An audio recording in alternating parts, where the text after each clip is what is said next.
Hello, beautiful souls, and welcome to this episode of Unmute Yourself. Hey guys, I am here with Angie Lion. We are at the Healing Sanctuary. So I just want to give a shout out to Dr. Baker and his team for letting us record here in his beautiful office. If you haven't been to the Healing Sanctuary, highly recommend it. I've been coming here for a couple of years now, and I've gotten to work with the staff as well.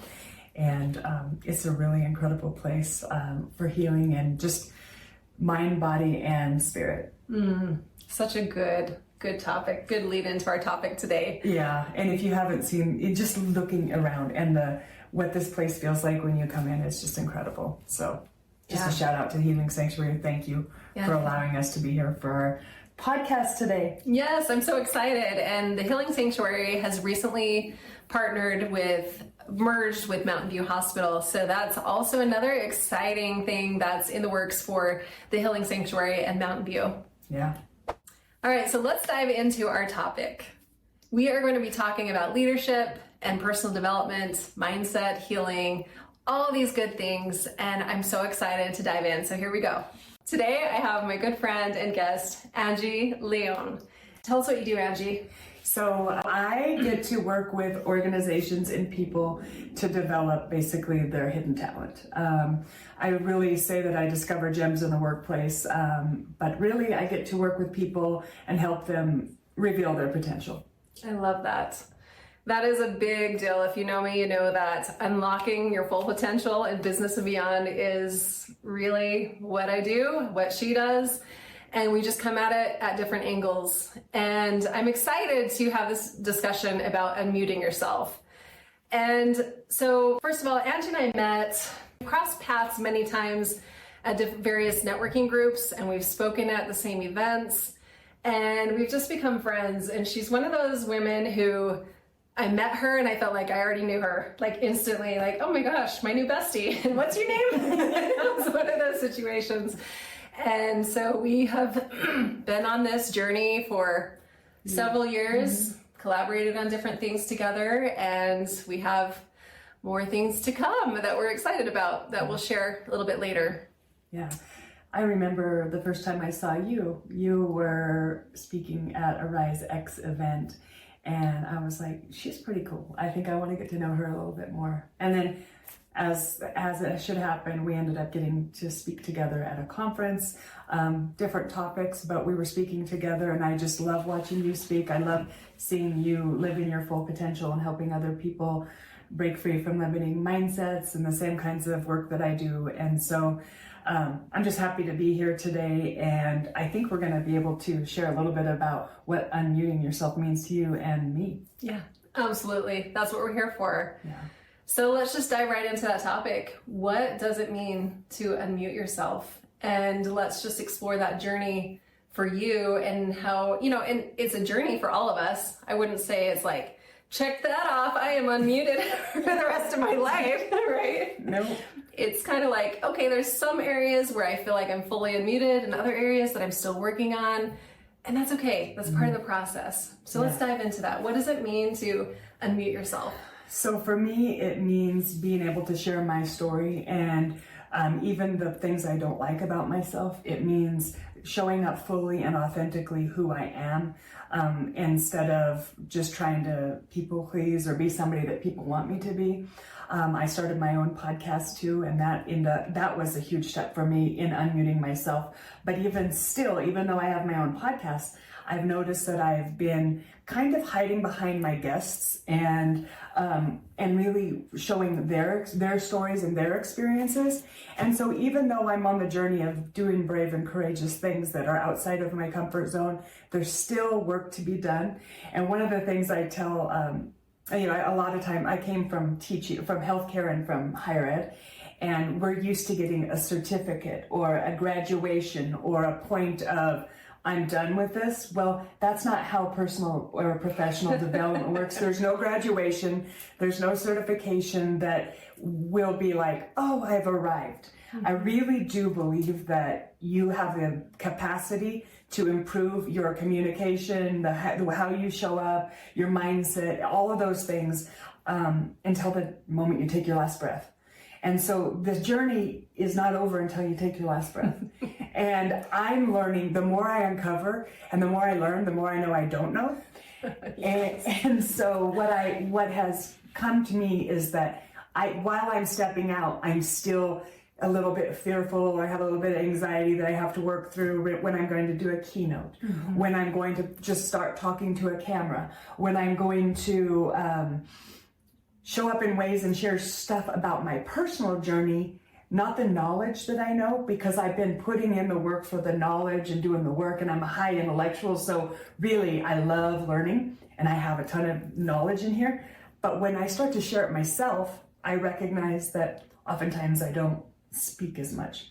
So for me, that unmuting is coming from sharing some of my personal stories and my journey, and not just the guests that I have on my podcast. So that's how it's showing up for me. And so in my podcast, I'm starting to share a little bit more about the challenges I've overcome, how I got there, what are those kinds of things. And so things are shifting for me, but I had to gain a level of comfort before I did that. It's like starting small. What's the next little step you can take? The little brave or courageous step that will, like putting yourself in front of a camera and starting a podcast, is not in your comfort zone, is it? No. And are you good at it when you start? No. Me either. I don't know what I'm doing. I just know that I want to share a message, and I want to create some ripples of impact, and hopefully there's somebody there that it will resonate with. It's not really about me. It's about healing and helping other people get to the place where maybe they could get further along earlier in their journey than I have. And so I think that that's the real purpose for me, is to help other people on their journey. Yeah, I love that. It reminds me of the Marianne Williamson quote. Are you familiar with that? Yeah. Where, and correct me if I'm wrong, I'm just paraphrasing here. Basically, when you allow your light to shine, it unconsciously helps others unlock their courage so that they can shine as well. And if you think about, like, what does it mean to shine? I think of a lighthouse. People are out to sea, feeling surrounded by this darkness, they're disconnected, not sure where to turn, maybe feel alone. And you've probably felt that way. I know I have, I know Angie has. And if you felt that way, there's nothing wrong with you. That's a human experience.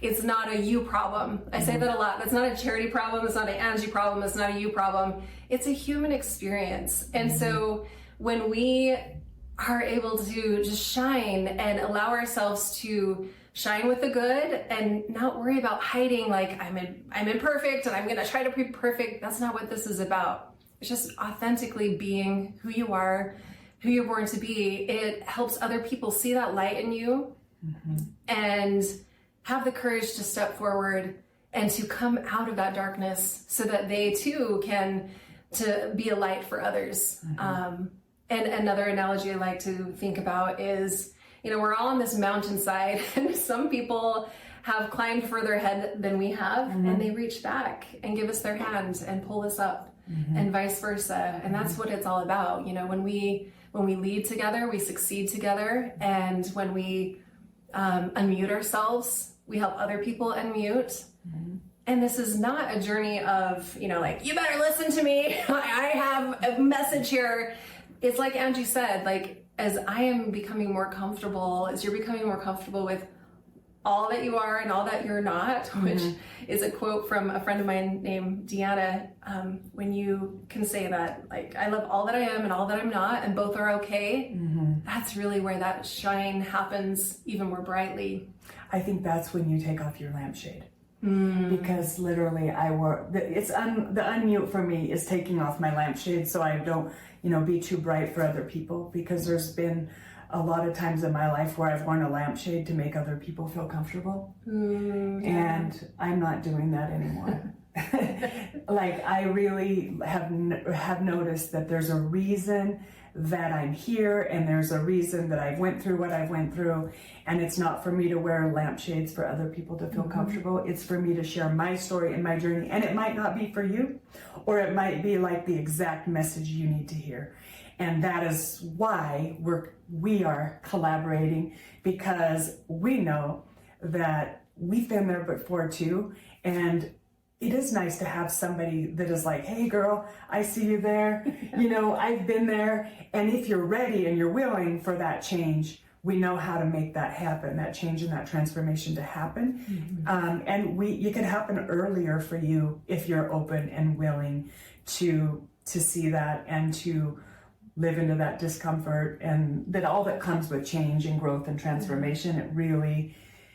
It's a decision that nobody can make for you, and it's scary and it's vulnerable, and it's one of the hardest things that I've learned, and especially most recently as I've been working with tons of individuals from incarcerated people to students to executives to elected officials, you name it. I've worked with all kinds of clients, and what I've learned is the most true thing is that facing ourselves is often the most difficult thing we ever do. And it's easy to blame other people and get stuck in victim mindset of they did this, I can't, I'm not, da da da da da.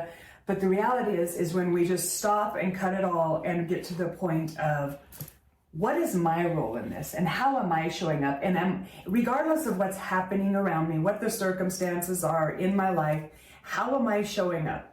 You know, am I snapping at my family? Am I treating them worse than strangers? Like, how am I showing up? And what is that all about?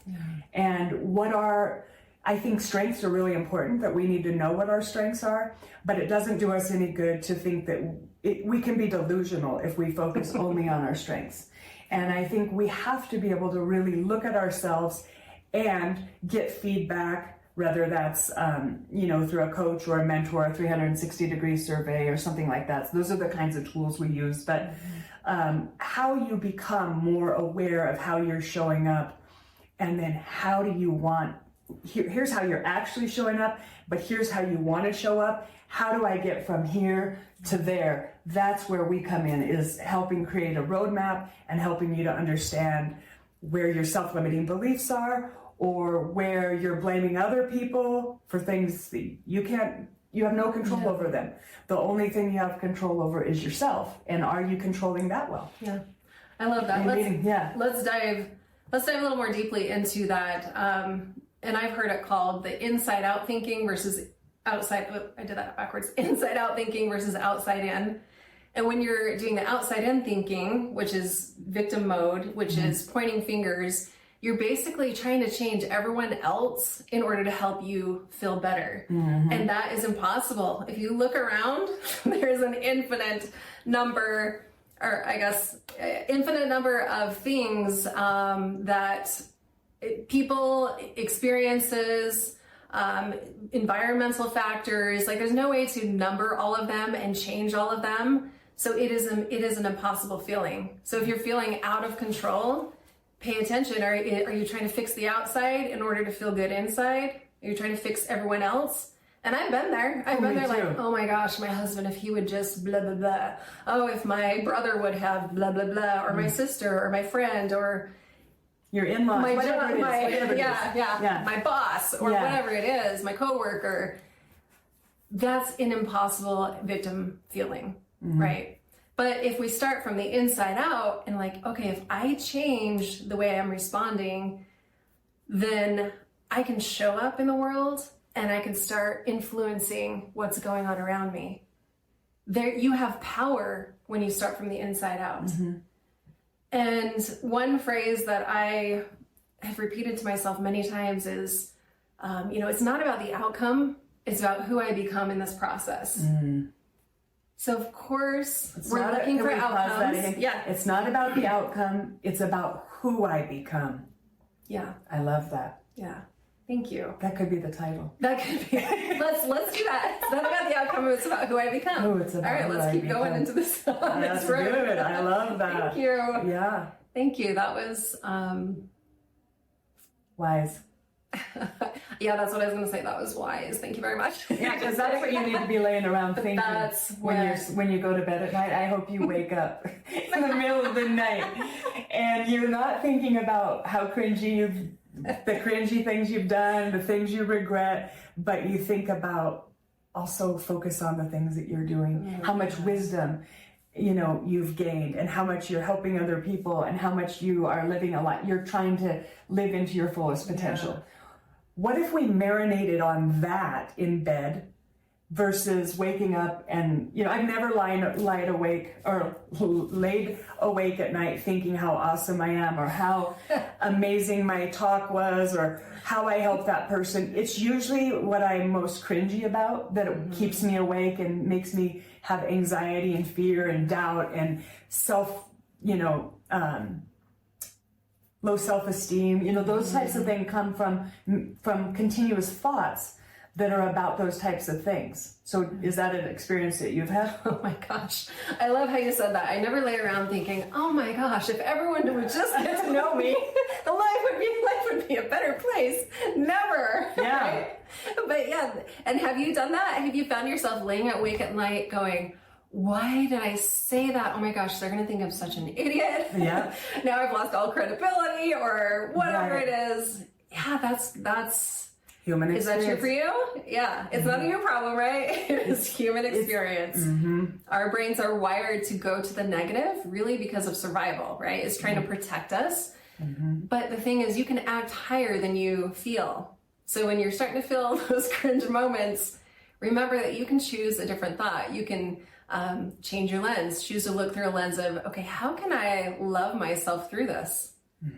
So let's share an example of maybe a cringe moment where you're like, okay, how does loving ourselves through this and focusing on your strengths, how can that help me become that type of person versus sitting here worrying about the outcome of like, oh, what did I say?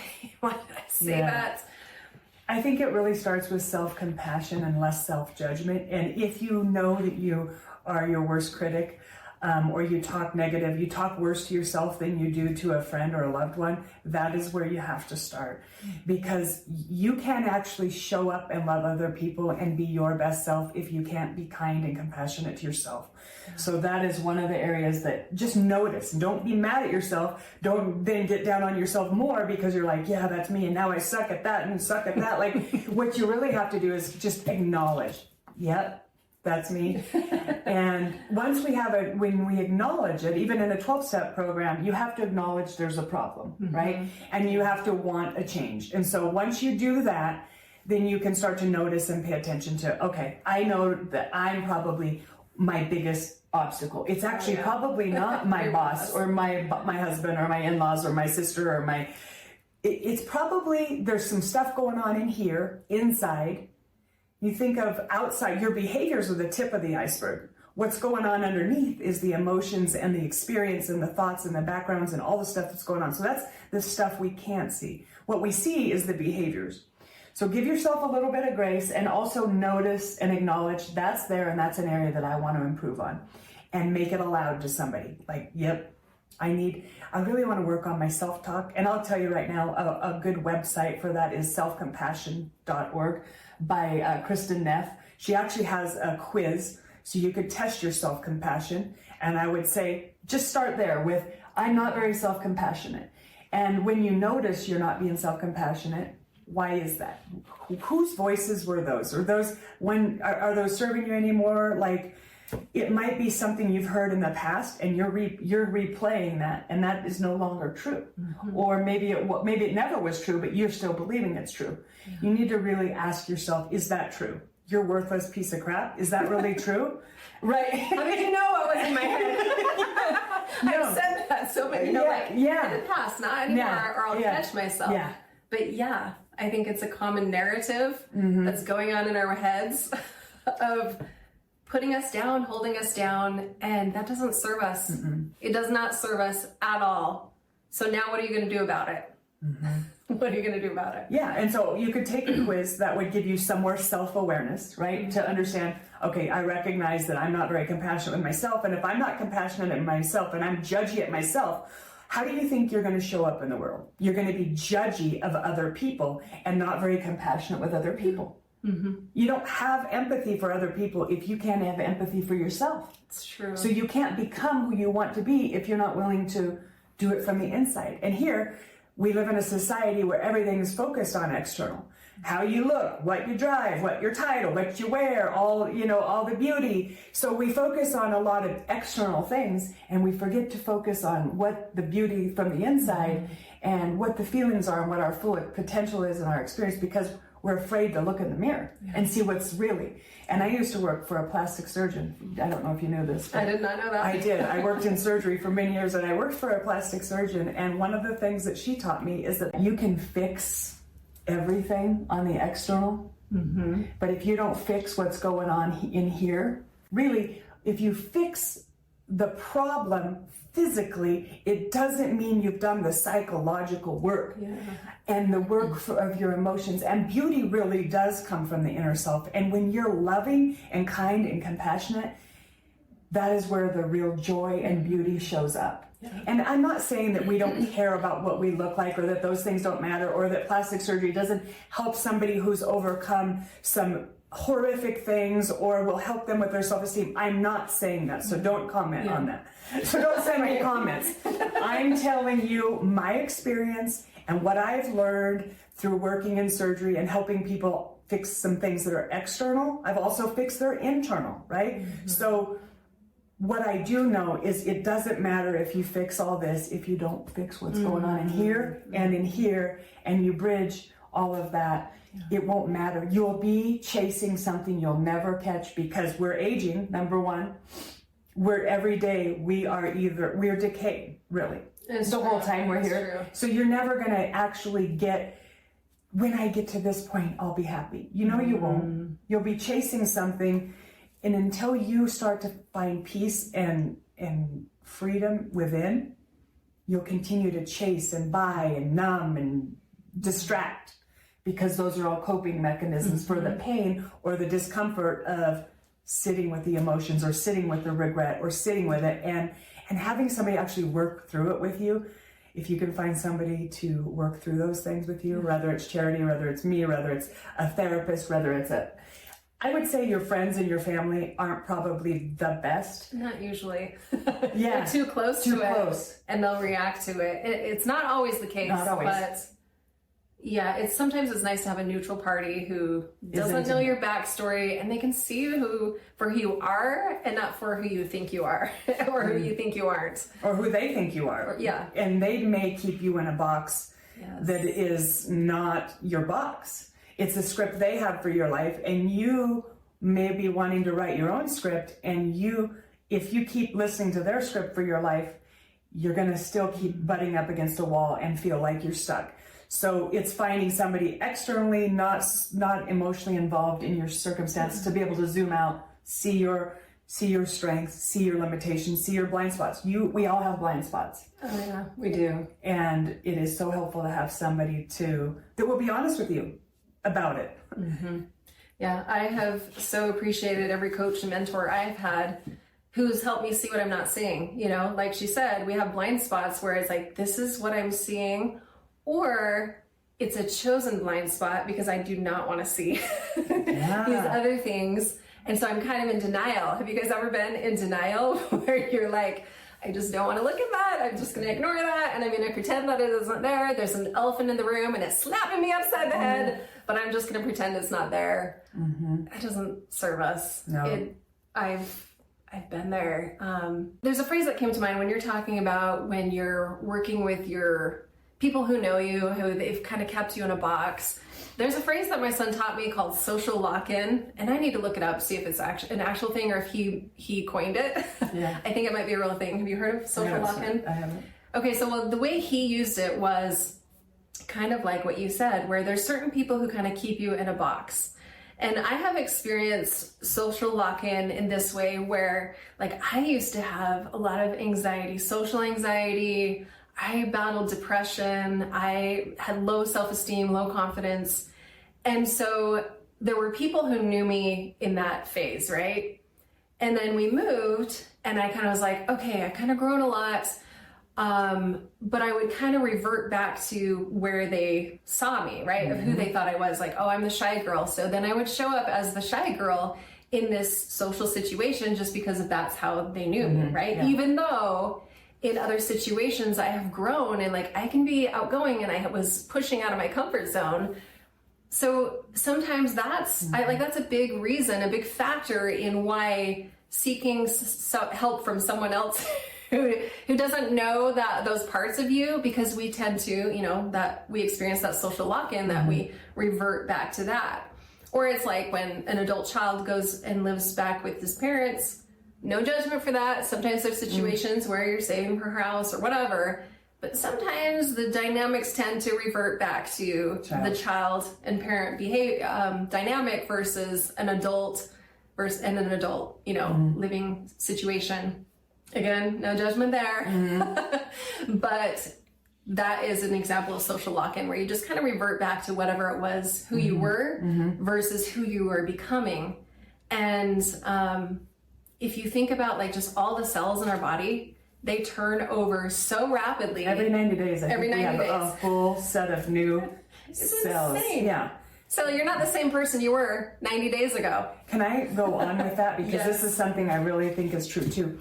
Oftentimes we might even give ourselves grace. I see this happening a lot, where women are like, I don't like that person. They were like this and they did this to me, and they back in high school, and they're 20 years later.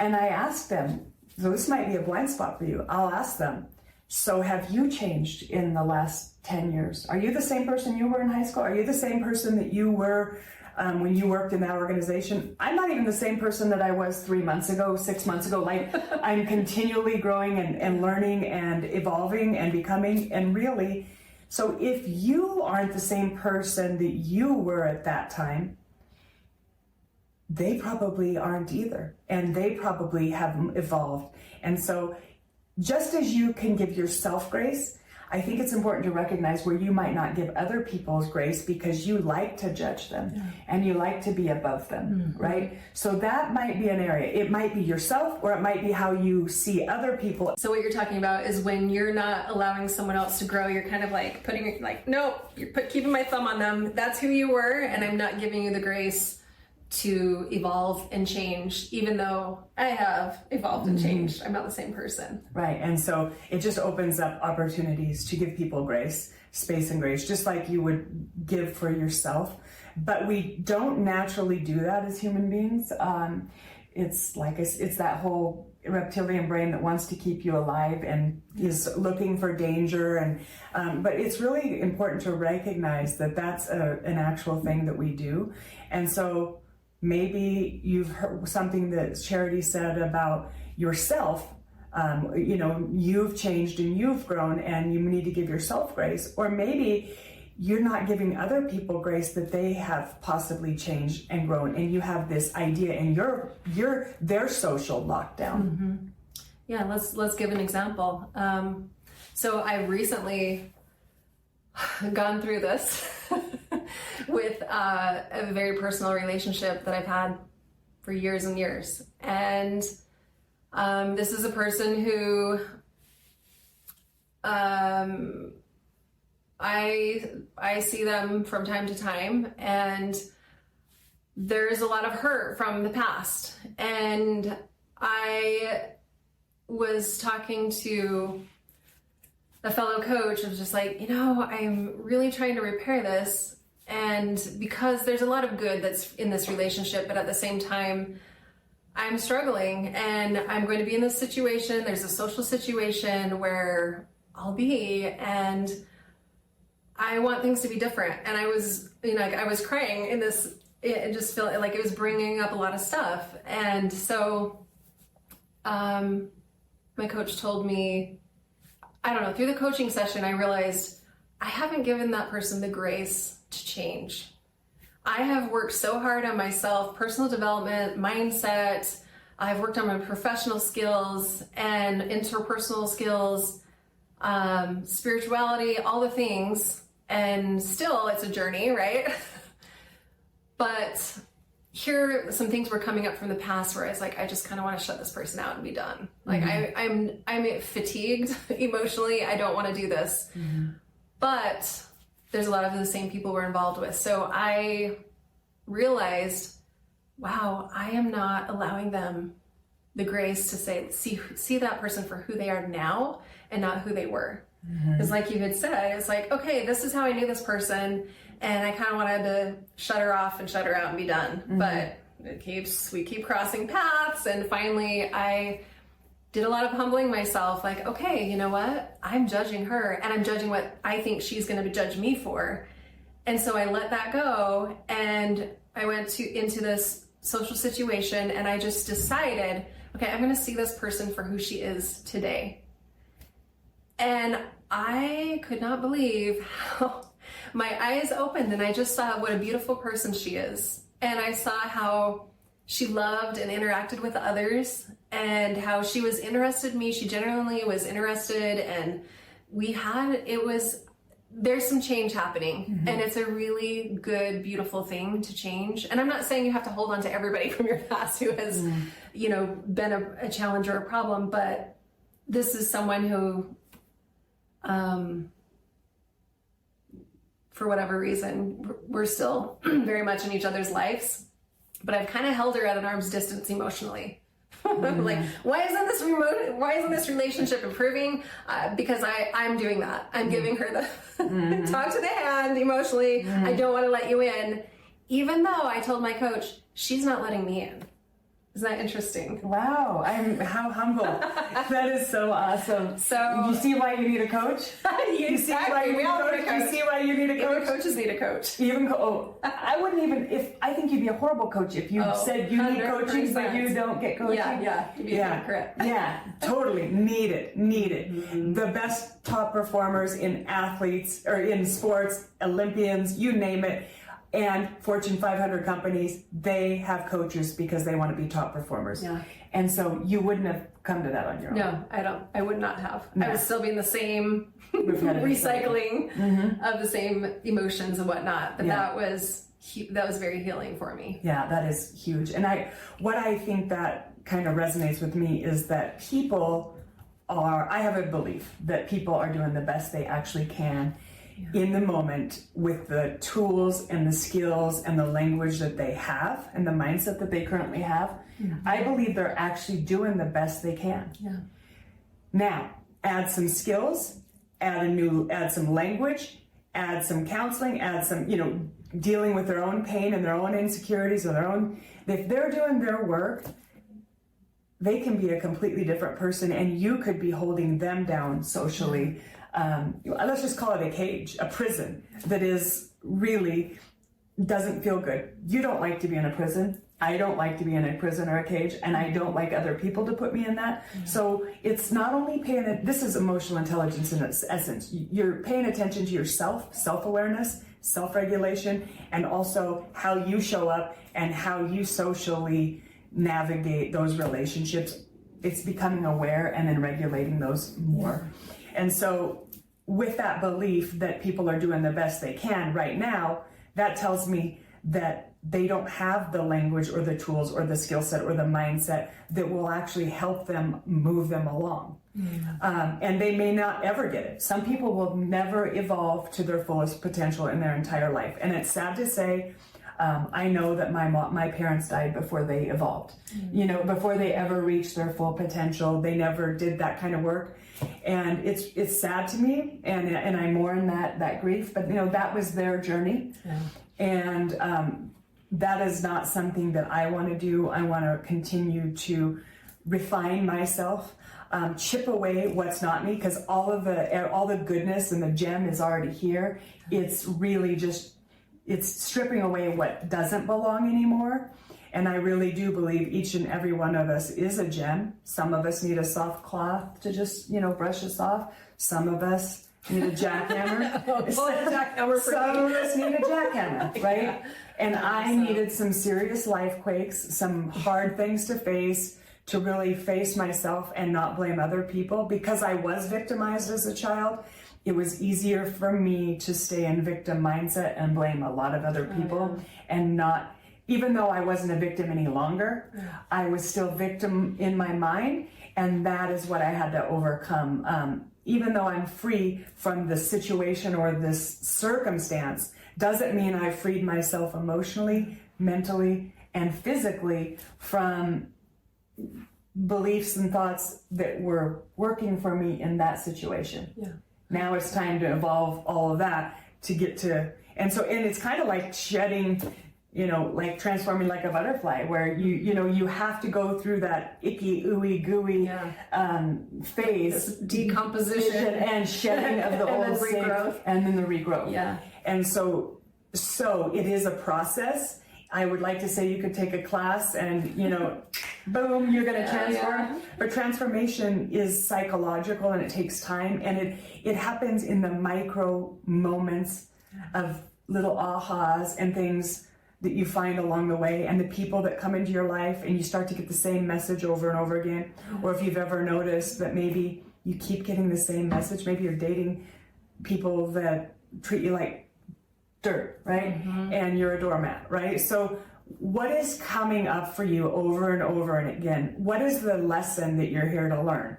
And that's one thing that I would focus on is how are you treating yourself, and what seems to be a theme for you right now that you're like, I keep getting this message and I'm attracting this, or this is what's going on in my life.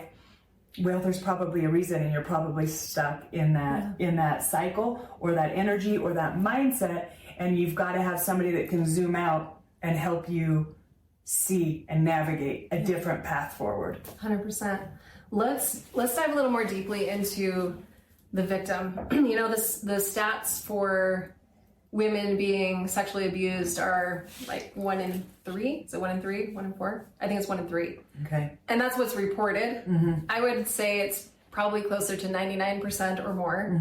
And when you were talking about being victimized, I can relate to that as well from childhood. And what I have come to learn is, if you think about, your journey, your timeline in life, like at one point I was 8 years old, at one point I was 15 years old. Maybe you've broken your leg, but maybe you broke your leg as a child. So think about this. If you broke your leg as a child and then here as an adult, you're like, yeah, but I broke my leg and, I was a child and I couldn't walk for so many years and blah, blah, blah. And it's like, who cares? That was a point in your journey. And so if you've been victimized, that was also a point in your journey. It's not who you are. No. It's not happening today. So even though, we talk about take responsibility for your own actions. Okay, so sometimes people do things to you that really kind of mess with your head. They screw with you, it's traumatic, it's painful. You start to believe that you're defective, or that you wish you were invisible, or you feel invisible. Those are all feelings that Angie and I can both relate with. And yet, it's not who we are. It's how we were believing and seeing ourselves. So we can't take credit or, take responsibility for someone else's action. But, something happened. Victim situation, but think of it as, and I'm not minimizing this, but if I today am like, well, I'm a recovering victim, that keeps me in that victimhood. But if I realize, okay, that was a dot in my journey, there were a couple dots in my journey like that, and maybe other things that maybe it wasn't being a victim, maybe it was just like this traumatic event or financial, ruins, whatever that is, that was a point in your journey. And that's not who you are. That's experience. And so I do a lot of identity work, like, who are you? Clear out that crap. That is not who you are. Let's focus on who you really are and owning that power, because saying that I'm a victim, I was a victim or I'm a recovering victim, I kind of get that because, it happened. So I'm not saying dismiss that or ignore it or pretend it didn't happen, but do the work to heal, because your journey is not about, your victimhood doesn't serve anybody. But your healing does. And that's where your power comes from. And that's what we're talking about here. Your wounds contain your wisdom. Ooh, say that again. Sure. Your wounds contain your wisdom. And if you can tap into that and sit in the discomfort of it, you'll find that you have so much knowledge. And even though the thing that happened isn't who you are, it's something that happened. And whatever, this is a saying that actually has kind of changed my life. Whatever happened, happened, and it couldn't have happened any other way, because it didn't. Yeah. and accepting and surrendering. This happened. Now, how I respond is my responsibility. Yes. Now, if you want to read like people who go through some horrible trauma, you can read Viktor Frankl's book, Man's Search for Meaning, and you can read Dr. Edith Edgar, hers is The Choice. And those really talk about, they're literally in concentration camps, and they are probably in the worst experience of life, death constantly, and for a long period of time. But they always talk about how there's this space between stimulus and response where we have a choice in how we show up. Mm-hmm. And you have to be able to create that space to recognize, am I a victim right here? You have a choice of what goes on in your mind and in your heart, no matter what the circumstance. Even in the worst case scenario of a prisoner of war in a concentration camp, they knew that they had a choice, and their choice and how they thought actually was, they believe, and what the psychology says is what actually helped them survive, where many of those people didn't, just because they died emotional from learned helplessness and just giving up hope. And so there's psychology behind this in a way that you can understand that you always have a choice in how you respond. But what happens is oftentimes we don't get conscious about what's actually going on in our head and our heart and our mind, and we just react. And so it's really slowing down to go, what's going on in here, and working that stuff from the inside out. And it's not a journey you can really do alone. You really have to have somebody to, and it could be a therapist, it could be a coach, it could be going on a retreat, it could be, I mean, it's probably going to be a lot of all of those things. For me, the jackhammer, I needed every single angle I could get, a mentor, I needed coaches, and they even change along the way. The further you go along in your journey, sometimes that mentor can't help you anymore, or that coach can't help you anymore. It is like climbing the mountain, because you know, some people are behind you and there's people up here that can help you get to there. And so it's your journey and you're responsible for it. No one else is going to come save you. No one else is going to take responsibility for your life. And at the end of your life, when you get to that end of the road, what are you going to look back on? What's going to be most important? And are you going to have regrets that you didn't work on that? Yeah. You know, how are you showing up in your relationships? Because if you don't work on this, your relationships are going to be suffering. Yeah, I know firsthand, because here I am down the line. But you know, my relationships suffered earlier on because I made some really poor choices and some bad decisions, and I'm a recovering people pleaser, and I really didn't have any boundaries. Yeah. And I allowed a lot of things that wouldn't fly now. But I also now attract people who treat me with more respect and dignity, and because I know I have the worth that I didn't know that I had earlier on. 100%. You know what's interesting? I did a post about people pleasing, and that does not mean the same thing to some men. Now, I'm not generalizing men or women necessarily, but there was a group of men who were like, people pleasing, like, wouldn't you want to please your boss? They didn't think of it as the way women interpret people pleasing as. So let's define that. People pleasing as, I am a doormat, I'm going to be invisible and just kind of do whatever and be blown in the wind for your good. I'm trampled over, my own desires are dimmed or muted for the sake of, the podcast. And it's detrimental. Like, I am becoming a nobody because I am trying to bend and please everyone else. So that's people pleasing, right? Is there anything you want to add to that? Yeah, you'll know when you're people pleasing when you have a lot of feelings of resentment towards people you love, or you're not showing up the way you thought you would show up. Like you've said, you'll do the thing, you'll be on the PTA, you'll do the meeting, you'll be on their board, you'll do the thing, but you're secretly kind of resentful and you wish you weren't there. That's how I know when I'm living out of my Don't touch the mic. Don't touch the mic. That's how I know. Hold your hand. Do not touch the mic. That's how I know I'm not living into my authenticity, and that I didn't say no. I didn't create a boundary. I did something I didn't want to do.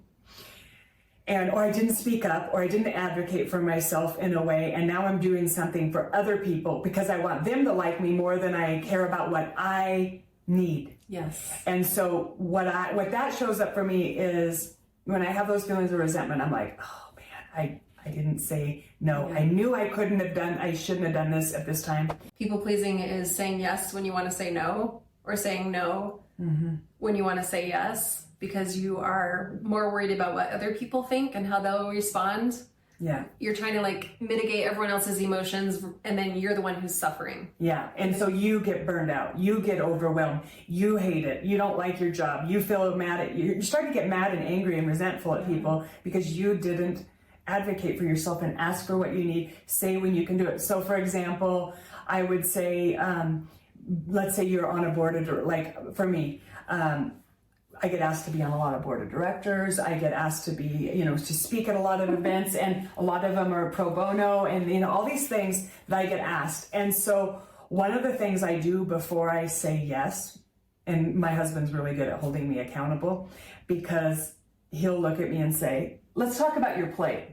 Like, I know you want to do all the. I'm pretty altruistic. I'm pretty selfless, and I love people. You like to show and up, I like to show up and serve, help. and so it can be a strength, but it can also be my biggest weakness if I'm not aware that my willingness to serve people and please them could come at a risk of myself. So if you think about the analogy of putting the oxygen mask on yourself before others.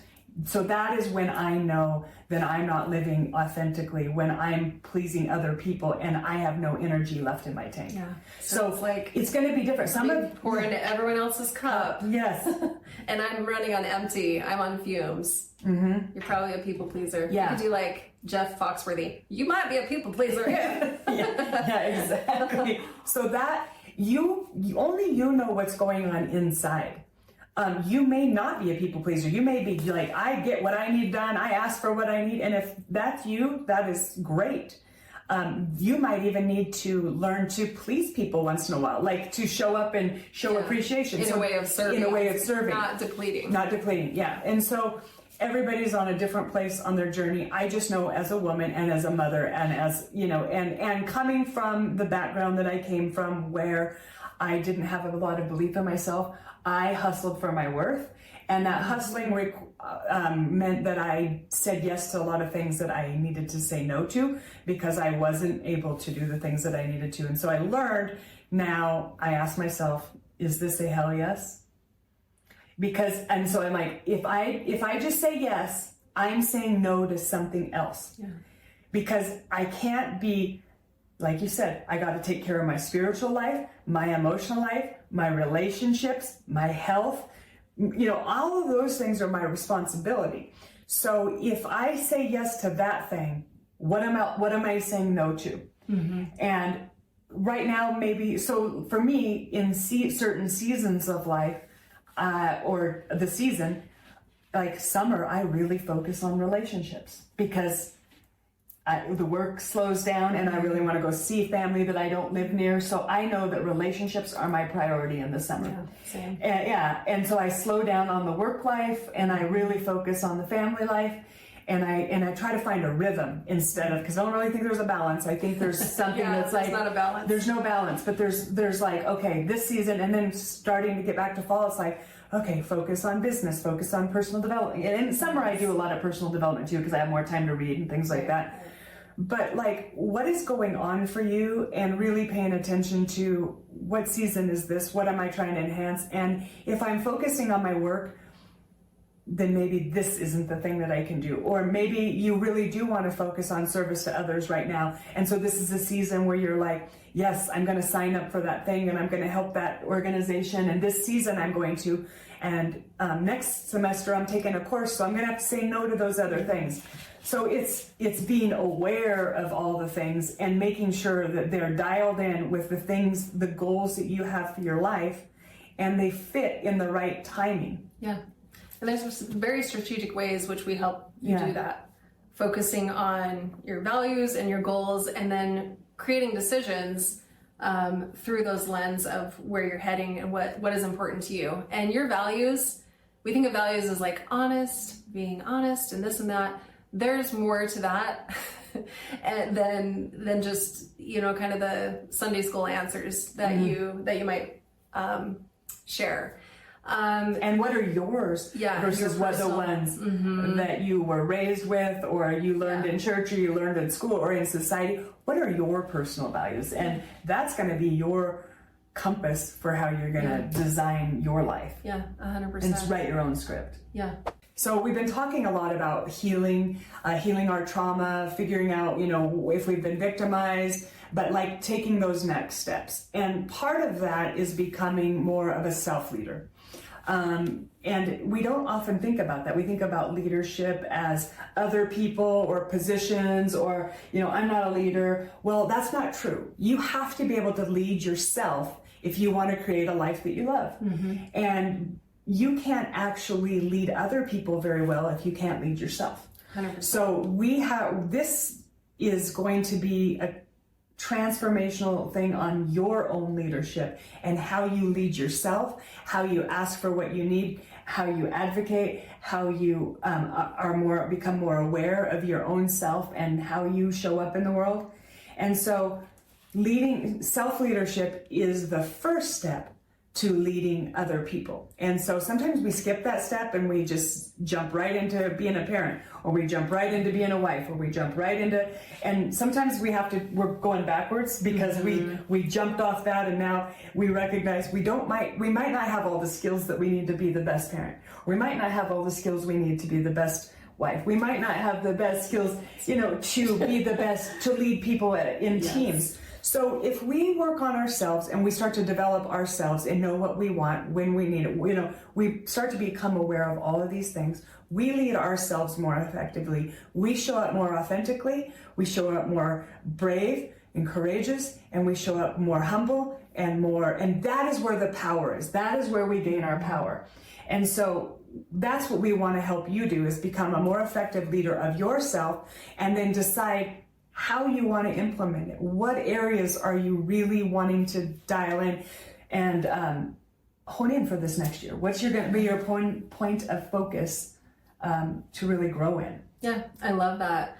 And to add to that, and everything you said, 100%. Yeah, it starts with leading yourself in order to have influence and lead others. And I think when we think of leadership, sometimes we feel like a leader has to have all the answers. And so since I don't have all the answers, how can I be a leader? And then that creates this kind of retraction of our influence, because we dim it. Like, I don't know all the answers. I don't want people to find out that I don't have it all figured out.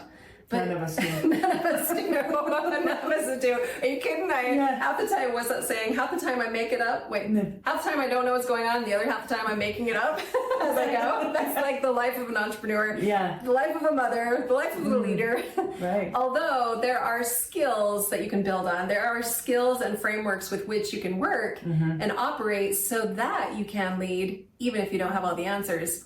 And when I think of true leadership, it does start with self-leadership. You can only lead others as far as you can lead yourself.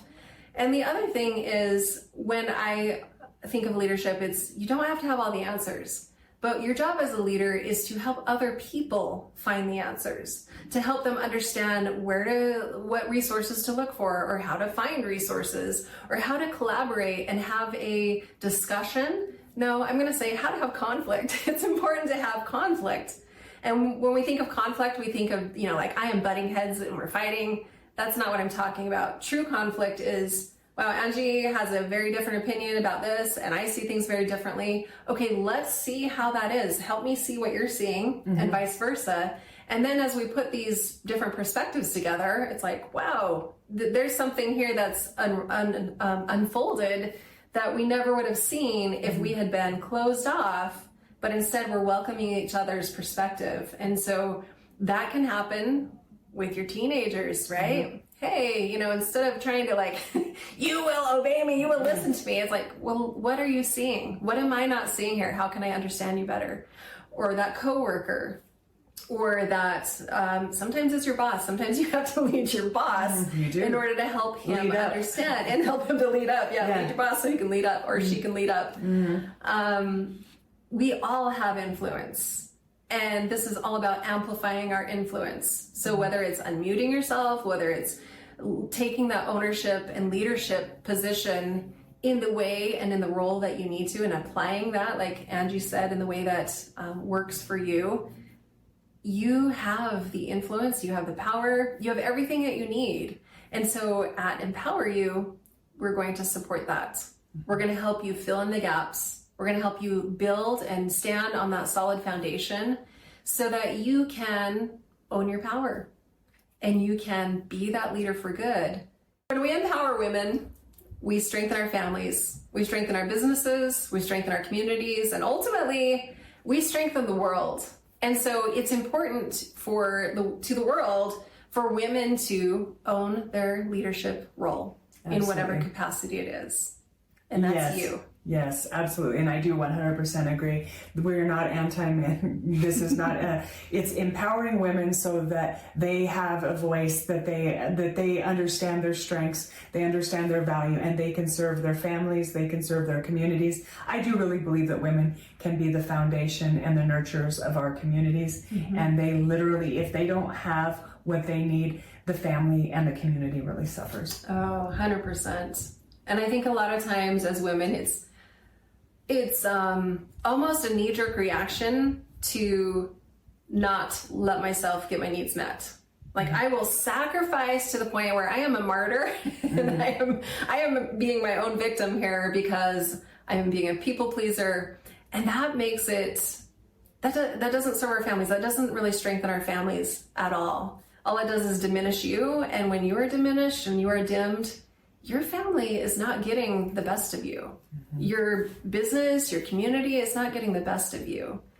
And this isn't about going out and being a superhero and like doing all the things and having them done yesterday.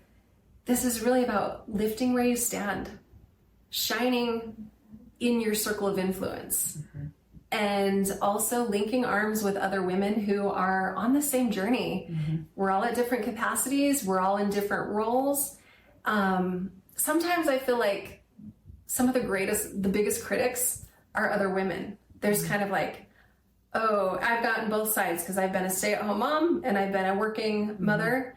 And there's kind of like, oh, you're a mom. You're just a mom. What else do you do? Or maybe you found yourself saying, well, I'm just a mom. Or, well, I just have this little business, and we kind of minimize what we do, even though you're like a superpower or what you do. So it's important that we cut those dividing lines. Like, let's mess up that dividing line in the sand of working women versus stay-at-home moms versus executives versus somebody who's on a different path altogether. Let's just like erase that line in the sand and say, hey, come on, Angie, let's link arms. It's a clean sandbox. It's a clean sandbox with no lines and no preconceived notions or prisons of where we think you should be or other people think you should be.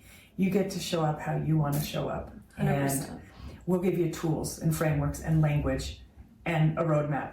Yeah. I'm so excited. Me too. It's going to be, it's going to be amazing. It's going to be so impactful. You will not walk in those doors and exit the same person. That's true. And you won't be a totally different person. You're going to be more of who you already are. And you'll be able to shine more of who you already are. That's what we're doing. Yes. So to wrap it up. Yeah, let's wrap this baby up. Tie a little bow on it. One of the reasons that Angie and I just decided to record a podcast and talk about these personal journeys, and I think this is like the tip of the iceberg even for both of us. But as you know, in the past, I did these personal development and mindset events and did them 3 years in a row. The third year I had to cancel because of COVID quarantine. So how many of you did that affect you? Everybody, right? And so pivoted to a virtual event, but I'm coming back. And yay! And She's making a comeback. Making a comeback. And Angie is on my advisory board. She's going to be a speaker, but we are planning an event for February 7th in the Idaho Falls. And the Mountain America. At the Mountain America Center. Hero Event Center. Yes. So it's going to be a big deal. Yes. And we are focusing on personal development as far as leadership goes. So when I think of, okay, I'll be honest with you, when I hear of a leadership development event, my eyeballs roll to the very back of my head and they drop to the floor and I'm like, oh my gosh. I have rarely, and if I've been to one of your leadership events, it probably was amazing, but I'm generalizing here. I've rarely seen a leadership event where it's like a lot of good energy, a lot of serious, deep transformation, a lot of application right in the moment. You go to an event, you get pumped up, and you go home and forget about it. But if you know me, I keep leveling up the events to where it is very transformational, very audience interaction heavy. And so this is the Ignite Events 2.0. Should we tell them what it's called? Yes, go for it. So my events, I'm rebranding and calling it Empower You, the letter U. So like university, but also you, empower you. And our theme is lead together, succeed together. And when you think about leadership, I think there's this easy, almost like, oh, it's a leadership event for executives or CEOs or whatever, you know, it's very business, technical, tactical leadership information. But it really, we're diving into mindset, we're diving into personal development and helping you show up as the leader that you are, whether it's in your home, with your family, whether it's in your business, in your community. It's this whole rippling effect that starts with you. So we are going to empower you at this event. Yes, and we can't wait to see you there. And I think we have something really fun at the end of the day too. Can we share that? Yeah, let's share that. Yeah. So, well, actually, it's not 100% yet. Okay, We're still working with the event center on a really awesome way to end this event. So we will share those details as they are confirmed. Mm-hmm. But I am so excited with what we have. Mm-hmm. And to say the phrase that you said, like, this is not a sage on the stage type of event. Mm-hmm. There will be some teaching, some instruction, but a lot of this is going to be facilitated discussions. Yeah. We want this to be impactful and transformational, where that you get your ahas and you get some tools and some actionable steps to take away with you. And really, this is for you to help lead yourself. Honestly, you don't have to have a title to be a leader or to influence people. And really, when you work on this inner peace, you will find that other pieces of your life start to transform and that you have more self-confidence and you show up more as your authentic self. And we just want to be a part of that journey. So if you feel like, you know, hey, this is something that you need to be at, mark your calendars, save the day, invite a friend, and let's get that February 7th. You've put some time in your calendar for that. Yeah, save the day, baby. We're going to have a lot of fun. We're going to learn together, we're going to laugh together, and we're going to lift each other to greater heights. Yes. So come be part of this with us. Absolutely. Thank you for listening, and thank you for having me today. Yeah, it was such a pleasure. Thank you for being here. Yeah. It was fun to get to know you a little bit more and to discuss some of these things that we get so excited about. Mm-hmm. And I hope that you take what works for you, ignore what doesn't, but come join us for the journey at our event, Empower You. Yes. Coming to you. Well, I hope you guys enjoyed today's podcast. Angie, it was a pleasure to have you here and to discuss some of the personal development and leadership mindset that we've been through, some of those journeys. And we look forward to sharing more of this over time. And I just want to remind you that it's up to you to unmute yourself. Absolutely. As we wrap up, remember, your story is significant. Your power is undeniable, and your voice can change the world. Own it, claim it, and spread the goodness. It's up to you to unmute yourself.